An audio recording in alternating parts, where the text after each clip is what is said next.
Waspada kasus DBD semakin meningkat di Indonesia. Data Kementerian Kesehatan mencatat, sampai di minggu ke-17 tahun 2024 atau akhir bulan April lalu, kasus DBD mencapai 88.000 orang. Bahkan, angka kematiannya menyentuh 621 orang. Tercatat, Bandung menjadi daerah tertinggi dengan kasus DBD yang mencapai 3.468 kasus. Disusul Tangerang dengan angka 2.540 dan Kota Bogor sebanyak 1.944 kasus.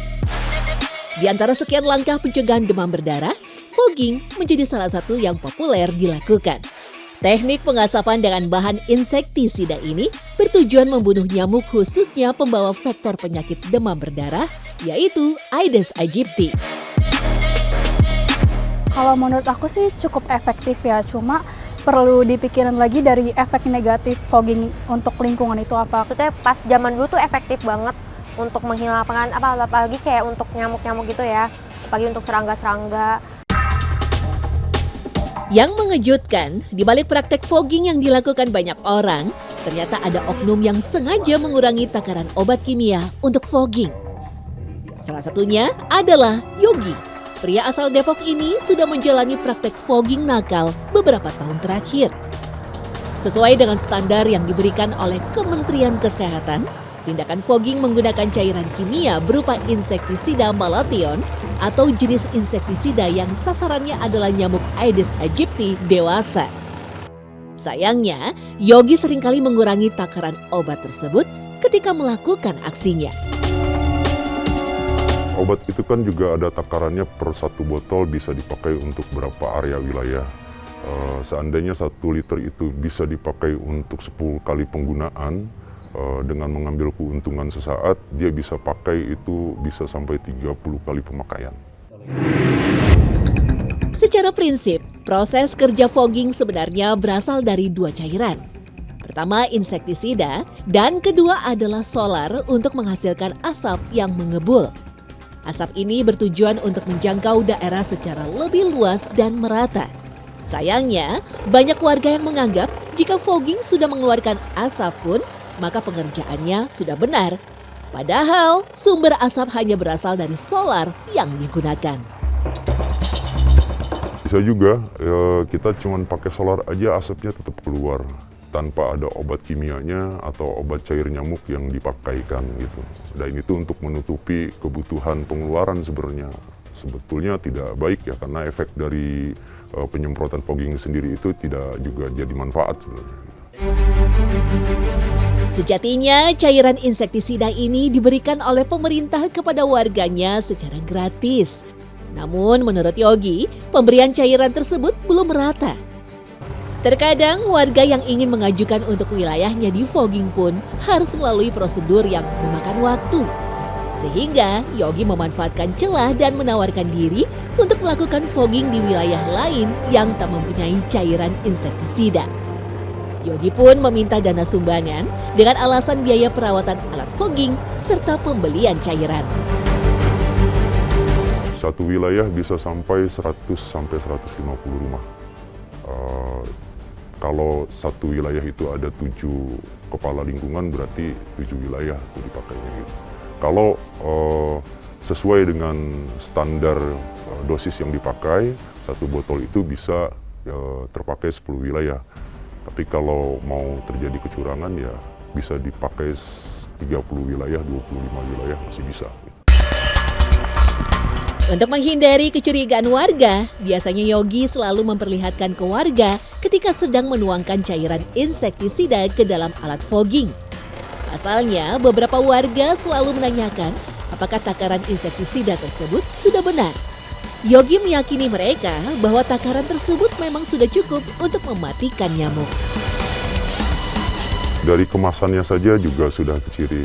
Kalau dari dinas-dinas instansi kesehatan, pemerintah, mereka punya kemasan tersendiri juga untuk alat-alat obat kimia yang dipakai gitu. Termasuk dari aplikasi juga keciri juga, ada juga yang memang memakai kemasan-kemasan khusus gitu. Kalau yang tidak terciri biasanya pakai botol-botol yang bekas apa saja cairannya kita tidak tahu gitu. Untuk melancarkan aksinya, Yogi rela mengeluarkan biaya hingga jutaan untuk membeli alat fogging. Untuk yang paling termurah sekitar 7 jutaan sampai 8 juta. Untuk yang termahal bisa sampai 30 juta rupiah. Itu yang paling bagus tuh 30 juta rupiah. Untuk biaya sendiri, Yogi mematok harga sekitar 400 hingga 500 ribu rupiah. Nilai itu di luar dari sumbangan yang diberikan warga. Dalam satu kali penyemprotan, Yogi biasa mendapatkan keuntungan bersih sampai 700 ribu rupiah. Tak sekedar menawarkan diri untuk menjadi operator, Yogi juga sering menyewakan alat sekaligus cairan insektisida kepada warga yang membutuhkan. Dari aksi nakalnya Yogi, dia sendiri bisa meraup keuntungan yang sangat fantastis. Kalau untuk satu wilayah aja sekitar 1,2 sampai 1,5 juta ya, gitu. Satu wilayah. Sedangkan dari satu botol itu misalnya kita pakai bisa 10 kali pemakaian gitu. Jadi dikalikan dengan yang didapat di jumlah lingkungan gitu. Ironisnya, tindakan fogging yang dilakukan Yogi justru membahayakan warga. Selain tak berpengaruh apa-apa terhadap nyamuk, tindakan ini justru membuat nyamuk lebih kebal. Kalau dia dosisnya nggak tepat, kemudian frekuensinya nggak benar, maka kita khawatirkan serangganya itu jadi resisten. Jadi dia nggak umpan lagi gitu. Paling kalau di fogging ya cuman pingsan sebentar gitu kan, terus dia hidup lagi, jadi tidak sampai mati. Jadi memang itu betul-betul kita harus jaga. Menanggapi tentang aksi fogging nakal, pihak Kemenkes berharap masyarakat mengikuti prosedur yang ditetapkan karena fogging sebenarnya memang gratis alias tak dipungut biaya apapun. Sehingga jika warga menemukan adanya kasus DBD di wilayah mereka, segera melaporkan kepada puskesmas terdekat untuk ditindak lebih lanjut. Sebetulnya kita itu sudah, pemerintah ya, mengalokasikan untuk pembelian insektisidanya, ya kayak Malationnya itu. Dan kami di pusat ada, kita distribusi ke daerah-daerah. Beberapa daerah pun, kabupaten kota maupun provinsi juga sudah membagikan. Nah, dan ini dibagikan ke Dinkes maupun di puskesmas, yang puskesmas yang besar-besar yang ada alat foggingnya. Jadi sebetulnya fogging itu gratis karena barangnya dibeli oleh pemerintah, kemudian biaya operasionalnya juga kita anggarkan. Oleh karena itu, Kemenkes juga menghimbau agar warga tidak panik jika di daerahnya ditemukan kasus DBD. Kepanikan inilah yang menimbulkan adanya fogging nakal. Jadi sebelum dilakukan fogging, dilakukan namanya penyelidikan epidemiologi. Apakah memang perlu dilakukan fogging? Nah, itu tidak bisa sembarangan orang, gitu kan? Itu yang melakukan adalah teman-teman di puskesmas yang mempunyai kompetensi dalam hal epidemiologi. Jadi memang kalau takutnya nanti diberikan ke Pak RT nggak tahu semua disemprot gitu kan, malah bahaya. Meski dilihat sebagai cara yang paling efektif, fogging memang seharusnya dilakukan dengan pengawasan dan aturan yang ketat. Tindakan harus dilakukan di area luar rumah tanpa ada warga satupun.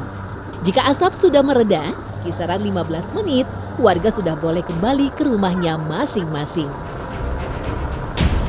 Jadi yang namanya juga dia racun ya, jadi memang keluarnya bervariasi. Ada yang kalau nggak tahan di kulit dia gatal. Ada yang kalau dia nggak tahan ke mata dia akan iritasi, matanya merah. Ada yang kalau dia nggak tahan di saluran pernapasan dia bisa batuk atau meler gitu ya, pilek. Tetapi yang bahaya kalau sampai ke pernapasan di dalam. Kalau masuk ke paru dia bisa sesek juga gitu kan. Kemudian kalau terlalu banyak intoksikasi ya dia bisa sampai nggak sadar gitu.